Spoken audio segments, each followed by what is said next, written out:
Veto power को लेकर UN में लड़ाई हुई तेज।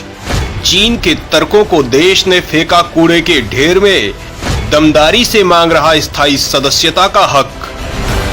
दोस्तों, संयुक्त राष्ट्र सुरक्षा परिषद को लेकर भारत आज जिस दमखम से लड़ रहा है, उसे देखकर लगता है कि अब वो दिन दूर नहीं है जब भारत वीटो पावर के साथ चीन की छाती में मूंग दलेगा।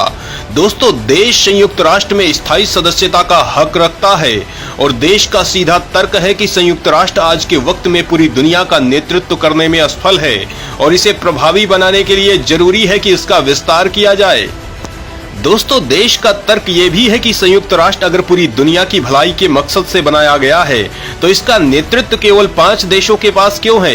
ये केवल 5 देशों के शक्ति प्रदर्शन के मंच जैसा क्यों लगता है?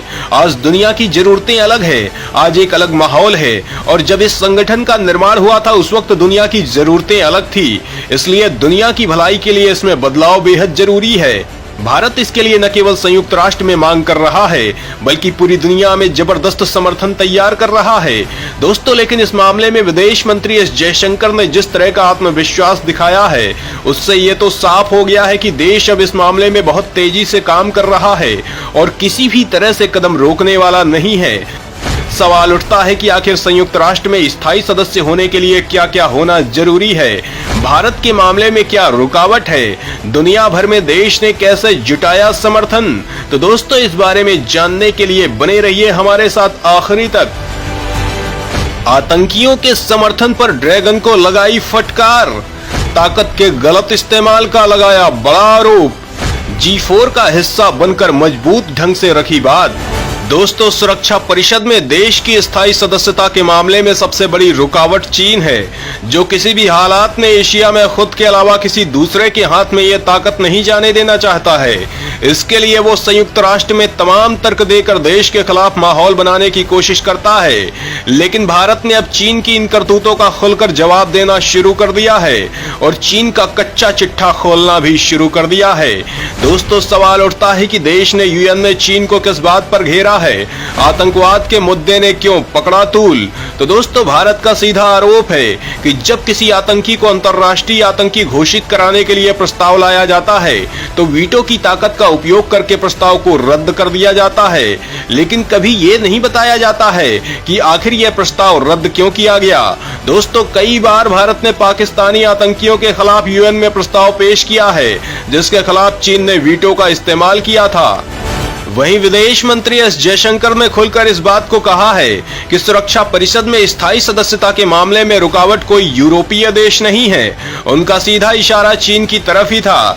दोस्तों, सुरक्षा परिषद में स्थायी सदस्यता के लिए जरूरी है कि देश आर्थिक रूप से मजबूत हो, देश की रक्षा ताकत इतनी हो कि वो दुनिया में जरूरत पड़ने पर अपनी भूमिका निभा सके, देश के भीतर इतना विकास हो कि न्याय, महिला अधिकार, शिक्षा, रोजगार जैसे मुद्दों पर देश मजबूत हो, वहीं दुनिया के तमाम देशों का समर्थन हासिल हो, वहीं 5 स्थायी सदस्यों का भी समर्थन हो। सबसे बड़ी बाधा यह है कि अगर एक सदस्य भी इसके खिलाफ है तो मामला अटक जाएगा और चीन वही बाधा बनने का काम कर रहा है।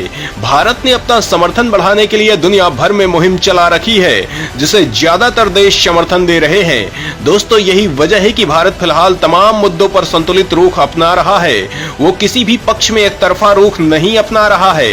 अरब देशों से लेकर पश्चिम में देश को जबरदस्त समर्थन मिल रहा है। वहीं भारत ने इस लड़ाई को मजबूत बनाने के लिए G4 समूह के साथ अपनी आवाज बुलंद कर रहा है। सवाल उठता है कि आखिर G4 समूह क्या है, इसका क्या मकसद है? तो दोस्तों, इस समूह में ब्राजील, जर्मनी, भारत और जापान शामिल है। ये सारे देश सुरक्षा परिषद में स्थायी सदस्यता हासिल करना चाहते हैं। इनकी मांग है कि सुरक्षा परिषद में बदलाव होना चाहिए और ये देश एक दूसरे के लिए समर्थन व्यक्त करते हैं, इस संघर्ष के लिए लगातार रूपरेखा बनाते हैं, आपस में मीटिंग्स करते हैं, जरूरी कदम उठाते हैं। दोस्तों, देश आर्थिक रूप से दुनिया की 5वीं बड़ी ताकत बन चुका है। रक्षा मामले में भी दुनिया के गिने चुने देशों में से एक है। अंतरिक्ष में देश की धमक दुनिया देख रही है। लोगों का जीवन स्तर भी सुधर रहा है और सभी मामले तो ठीक है, है, बस चीन का अड़ंगा ही देश के लिए मुश्किल बनता जा रहा है और अब देश ने इसके लिए भी विकल्प तलाशना शुरू कर दिया है और इसे लेकर विदेश मंत्री ने खुलकर कहा है कि हम स्थायी सदस्यता हासिल करके रहेंगे। सवाल उठता है कि सुरक्षा परिषद में स्थायी सदस्यता से देश को क्या क्या फायदा होगा, इसके लिए जी जान से क्यों काम कर रहे पीएम मोदी, यूएन में क्यों मचा है बवंडर। तो दोस्तों, इस बारे में जानने के लिए वीडियो को आगे देखिए। राजनयिक क्षमताओं में हो जाएगी बेतहाशा वृद्धि, बीजिंग के घटिया मंसूबे हो जाएंगे पूरी तरह नाकाम, दुनिया भर में बढ़ जाएगी भारत की रणनीतिक धमक। दोस्तों, अगर देश को सुरक्षा परिषद में स्थायी सदस्यता हासिल हो जाती है तो इससे देश की दुनिया में धमक बहुत ज्यादा बढ़ जाएगी। यूएन में चीन की दादागिरी पर अंकुश लगेगा, पाकिस्तान के पक्ष में चीन अपने कोई कदम नहीं उठा पाएगा, देश ऐसे सारे प्रस्तावों को रोक सकेगा जो देश के खिलाफ हो, जो चीन और पाकिस्तान के षड्यंत्र का हिस्सा हो। इसके अलावा दुनिया भर के तमाम मामलों में देश अपनी मजबूत भूमिका निभा सकेगा। देश की इस ताकत के दम पर दुनिया के तमाम देश भारत से दोस्ती रखना चाहेंगे। देश से दुश्मनी करने की जरूरत जल्दी कोई नहीं कर पाएगा।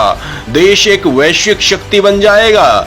दोस्तों, यही वजह है कि चीन पाकिस्तान इसके खिलाफ लगातार काम कर रहे हैं। चीन को लगता है कि अगर भारत को ये ताकत हासिल हो गई तो एशिया में उसकी हैसियत बराबर की हो जाएगी और तमाम मामलों में भारत मजबूती से उसे जमीन सुंघा सकेगा। सुरक्षा परिषद में भारत अमेरिका, फ्रांस और ब्रिटेन के साथ मिलकर उसके खिलाफ तमाम कदम उठाने में सफल हो जाएगा, उसके लाए प्रस्तावों को रोक सकेगा। इसीलिए वो पूरी ताकत से देश के कदमों को पीछे खींचने में लगा है, लेकिन देश इसके लिए अब बहुत आगे बढ़ चुका है। चीन किसी भी हालत में देश को रोक नहीं पाएगा।